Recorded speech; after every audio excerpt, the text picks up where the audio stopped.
Oso gustura egon naiz, azken finean gai oso interesgarri bat jorratu dutelako. Iaz jende asko hil zan motorrakin, jende oso gaztea zan. Interesgarria iruditu zait eguneroko gauza bat delako eta gainera gure inguruan gertatzen diren gauzak azaltzen dituelako.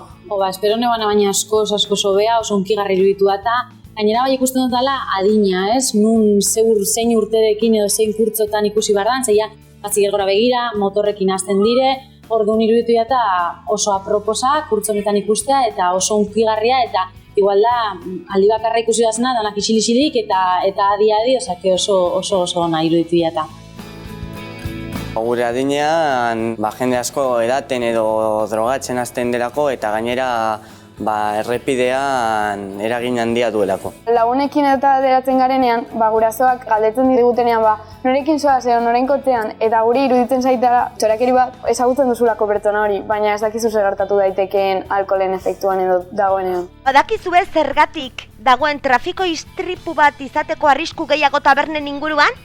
Zuei ari naiz, Nik uste dut oso ondo dauela zen gantza egiten dutzea, geratzen dire zelan ingo dabe, nik uste dut hori abatar horrekin oso adigon direla, zikeran begitzen zelan lortu duzuen hori. Beste pertsona batzuk deskribatu ditu eta baten zuen gu ikusten egin zela. Originala iruditu zait.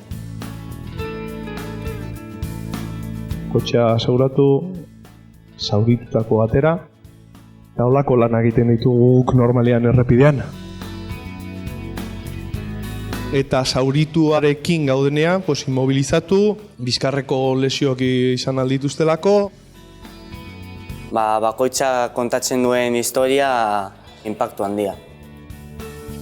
Ni kotxeko atzekaldean nindoan, segurtasun ualik gabe ez da umetxoen alkutxorik gabe lehen etzegoelako.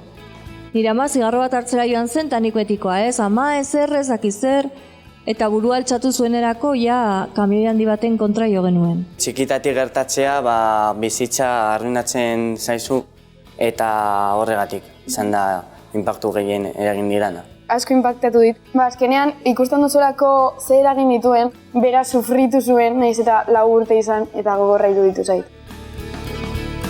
Errepidean ezin gaitezke horri txututa topera joan. Adi joan beharra dago.